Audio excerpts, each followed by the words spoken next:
Salut les gens, je démarre une nouvelle série de vidéos. Alors l'idée ça va être de vous montrer un peu ce qu'on peut faire avec les chiens comme entraînement. Un petit peu avec l'humain aussi du coup, vu qu'on s'entraîne avec les chiens. Je voulais démarrer la série de vidéos beaucoup plus tôt cette année, mais j'ai pas trop eu le temps parce que j'ai refait Cani Compète, le nouveau GPS aussi. Donc du coup je la démarre maintenant. Alors c'est pas l'idéal parce que on est un peu en plein été. Donc c'est pas forcément là où on se dit qu'on va entraîner les chiens. Mais du coup c'est intéressant parce que je vais pouvoir vous montrer ce qu'on peut faire quand il fait chaud. Parce que oui, on peut faire beaucoup de choses, on peut faire du sport avec les chiens. Alors c'est peut-être pas réellement ce qu'on pourrait appeler des entraînements, mais on peut leur faire du sport. Donc du coup une journée type pour moi en ce moment, maintenant qu'il fait beau. Il fait à peu près 20-25 degrés en journée, donc il fait beau mais il fait pas non plus extrêmement chaud, on n'est pas au-dessus des 30 degrés. Donc moi ce que je fais c'est que je commence par venir au lac pour aller nager. Alors du coup c'est sans les chiens, donc ça vous intéressera un petit peu moins. Donc vous voyez, voilà le lac. Donc vraiment c'est de la montagne, de la forêt tout autour. C'est vraiment cool. Donc tout ce que vous voyez au fond là, alors sur la vidéo on le voit peut-être pas trop bien, mais en fait c'est un camping. Donc là ce que je vais faire c'est que je vais me préparer pour nager, je vais aller nager et après on ira courir avec les chiens. Et voilà, je suis arrivé au bout de la ligne droite. Alors en tout je fais un aller-retour. Un aller ça fait à peu près 400-450 mètres. Ah, ma montre elle met 500 mètres, mais généralement elle met pas autant. Après les GPS sont un peu perdus, on est sur les petites distances dans l'eau, donc on va pas trop les faire confiance. En fait je suis parti du bout là-bas. Là vous voyez le bâtiment, je sais pas si ça se voit bien, sur la caméra ça va pas le voir. C'est tellement loin. Et du coup maintenant il suffit de repartir sur le retour. Alors, normalement ça devrait le faire. J'ai fini la natation là, maintenant on va aller... d'abord je vais me changer déjà, ce sera pas mal. J'enlève la combi et après on va courir avec les chiens. Et c'est ce qui va le plus vous intéresser je pense. Parce que me voir nager ou me voir me déshabiller à mon avis ça vous intéresse pas tant que ça. Ah, du coup j'ai 3 chiens à faire courir, alors du coup Choubi, Bador et Yoda. Du coup ce que je fais, je fais toujours 3 tours en fait. Alors je fais une petite séance d'entraînement et dans ma séance je passe 2 fois à la remorque pour changer le chien 2 fois, ce qui fait 3 chiens. Donc moi ce que j'aime faire c'est ça. C'est je fais la séance de la montre, ce qu'elle me propose, en tout cas en course à pied. Alors je fais aussi du vélo normalement, mais là il fait trop chaud pour faire courir les chiens en vélo, donc du coup je fais que de la course à pied en ce moment. Et je fais du home trainer pour le vélo. Donc course à pied, qu'est-ce que ma montre me dit de faire? Elle me dit de faire de la base. Bon ben voilà, c'est juste courir.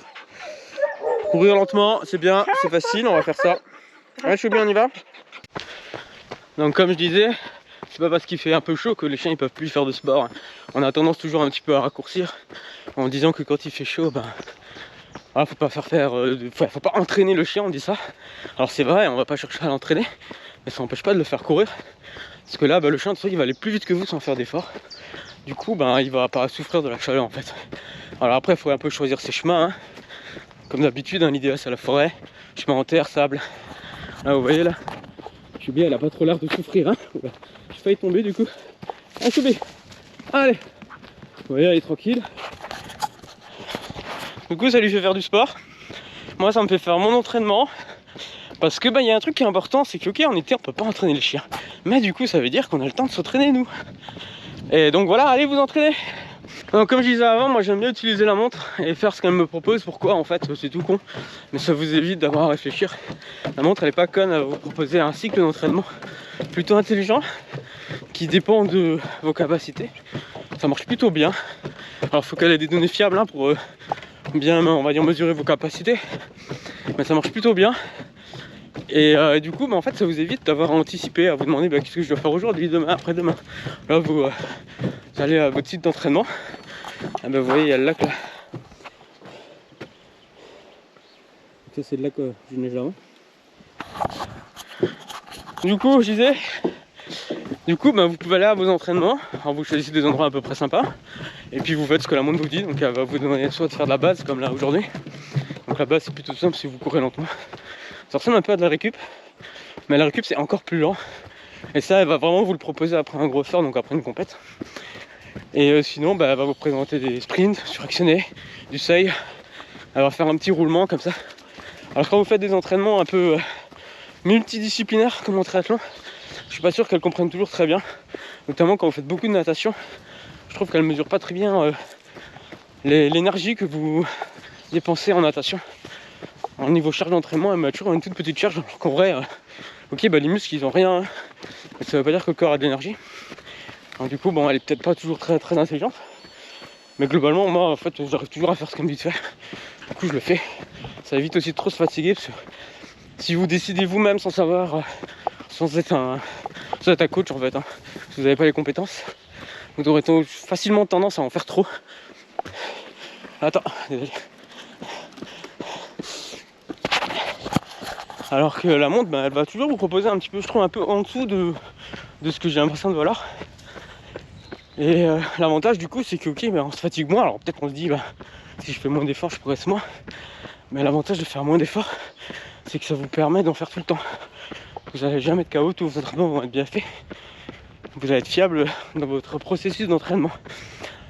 Après, un bémol quand même à ce système, c'est que la montre, elle va pas anticiper vos compétitions. Donc elle va pas gérer soit une montée en charge, soit une descente de la charge avant une compétition.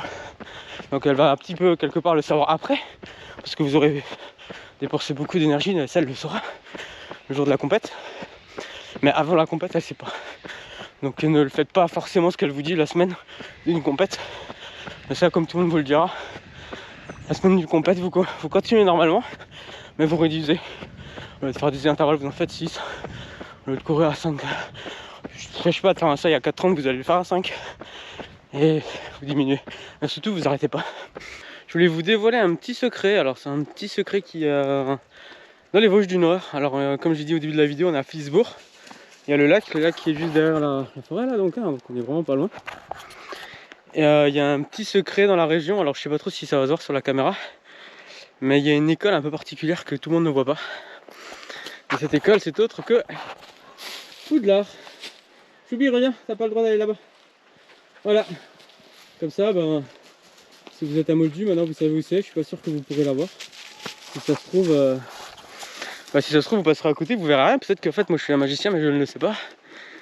On sait pas, hein, finalement. Ou alors peut-être que je vais disparaître. Donc si après avoir publié la vidéo, je disparais, vous savez pourquoi. C'est pas la peine de prévenir la gendarmerie ou un truc comme ça. J'ai entendu du bruit là déjà derrière moi. Ça fait un peu peur du coup. Ouais, donc c'est pas la peine de prévenir la gendarmerie. Hein. Ils pourront rien faire. De toute façon, j'aurais disparu sans doute par magie. Ah, à moins que Choubi me défende. Mais j'ai quand même des doutes qu'elle va vraiment me défendre. J'aurais peut-être dû prendre Izzy avec moi. Voilà, on est de retour à la voiture. Il y a du soleil ici. Du coup, c'est la fin du premier tour avec Choubi. Choubi qui du coup va retourner en remorque, hein, tout simplement. Donc là, vous l'avez pas forcément vu, mais sur le parcours, il y avait des rivières et tout. Donc elle va très bien, elle a pu boire, elle s'est mouillée un petit peu. Hop. Elle rentre toute seule, vous voyez, elle n'est pas en train de mourir. Comme quoi on peut courir avec un chien même par 20 degrés. Et on va prendre Yoda cette fois. Voilà la petite Yoda.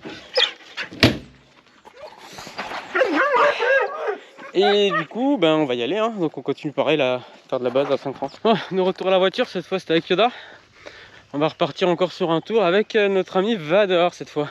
Je vous l'ai pas montré avant, mais en fait j'enregistre les activités des chiens avec le GPS.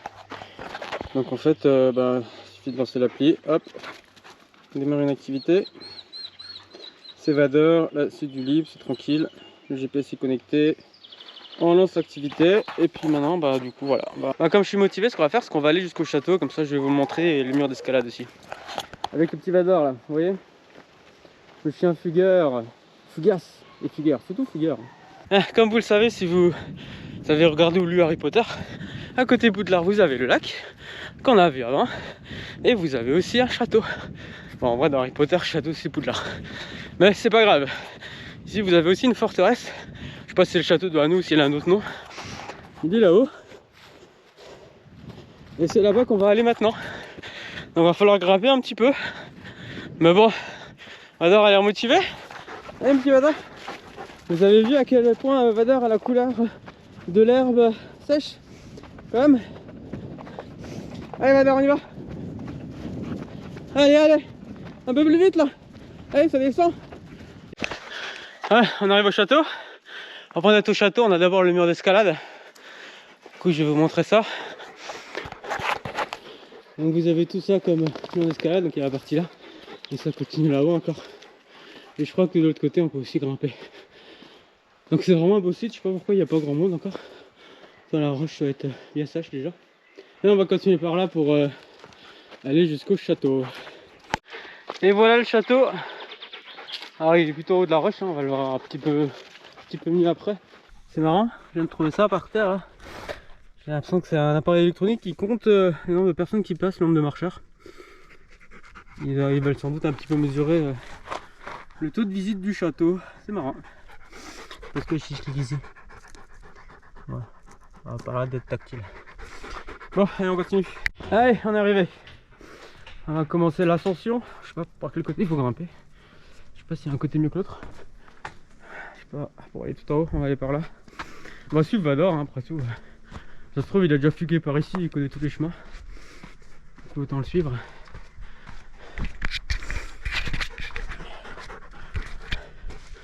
Allez Vador, montre-nous le chemin. C'est par où? C'est par là? Ah, il a l'air de connaître, hein.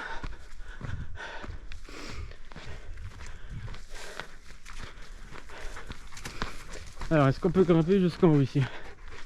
Allez, viens, on va voir si on peut grimper Vador. Ah, ça continue.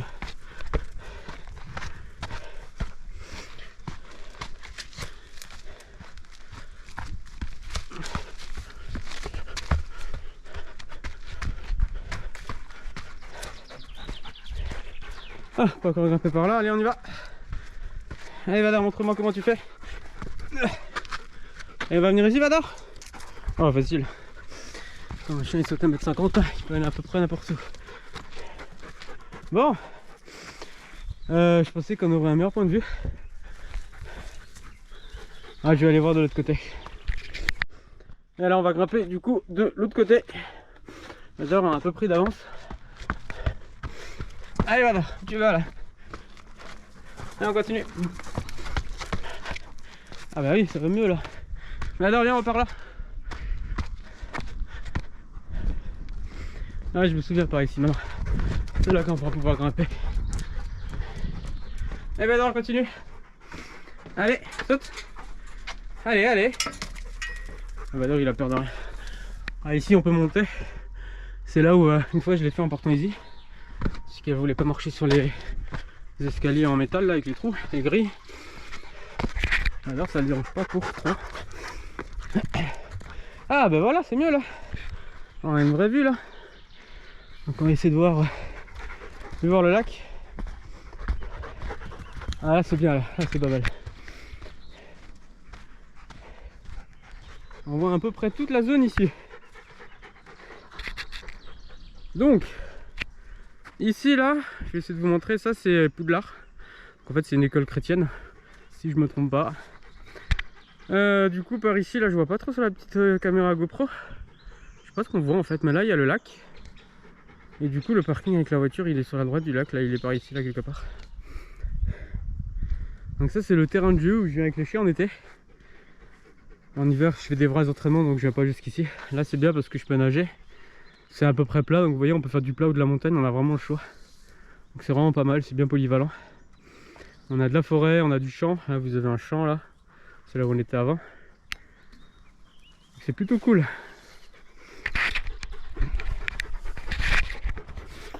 Bon, maintenant il reste plus qu'à retourner à la voiture. L'avantage c'est qu'il n'y a que de la descente. Ça va être un peu plus facile là. Allez, du coup on va filmer Vador dans la descente pour voir comment il va faire ça. Allez Vador. Facile. Eh Vador, c'est peut-être un ESD, un grand, il est lourd, il a des grosses pattes. Il a l'air un peu gauche. Mais en vrai, il a un peu l'agilité d'un malinois quand même. Il passe à peu près n'importe où, même là où le malinois passe pas parce qu'il a peur ou parce qu'il apprécie pas. Bah, Vador, lui, il y va sans réfléchir. Ah, c'est sans doute parce que il a un peu l'agilité du malinois et un vrai gros côté débile. Je m'en fous. Alors que le malinois, il a tendance un petit peu à réfléchir. On dit toujours, réfléchir, c'est un frein pour un chien de course. Et ben voilà, Vador, lui, c'est le chien de course par excellence pour ça. Voilà, l'entraînement est terminé. Alors aujourd'hui c'était plutôt simple, c'était de la base, hein, donc je suis vu 5,30 pendant... La montre voulait que je fasse une demi-heure, mais comme je suis courir les 3 chiens, ça fait peu, donc j'ai fait un peu plus, j'ai dû faire 50 minutes. Comme ça chaque chien a couru à peu près un quart d'heure. Et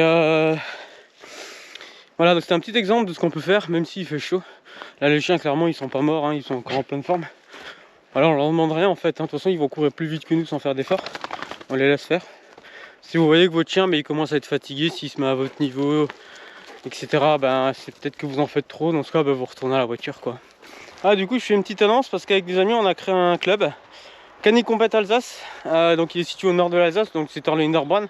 Il y aura aussi sans doute des entraînements sur Obernai. Donc l'objectif ce sera de proposer à peu près une fois par semaine un entraînement, donc ce sera sans doute en semaine vers 18 h je pense. Ça dépendra en fonction de la période de l'année. L'idée ça va être de proposer un entraînement structuré, donc c'est tout bête, mais on commence par un échauffement, ensuite on fait un petit entraînement humain, ensuite on fait un entraînement chien, donc l'entraînement chien ça peut être physique, ça peut être mental avec des déplacements, etc. Et l'idée ça va être de bosser un petit peu tout ça. Il y a des voitures ici, j'entends, c'est assez bizarre. Donc qu'est-ce que je disais? Voilà, donc l'idée c'est vraiment de proposer quelque chose de structuré, donc ce sera pas juste une sortie où on court avec le chien, voilà, on fait des petites balades, un peu des sorties trail. Alors là l'idée c'est vraiment de proposer des méthodes d'entraînement avec soit du seuil, du fractionné, qu'est-ce qu'il y a d'autre encore, des sprints. Et voilà, donc on vous en dira un petit peu plus quand le club sera créé, parce que pour l'instant on attend sur le tribunal d'Agno qui est pas très rapide, hein. On lui envoie des papiers, il faut 2 mois pour qu'il réponde, donc pour l'instant c'est un peu en attente. Je pense qu'on commencera réellement à faire quelque chose à partir de septembre.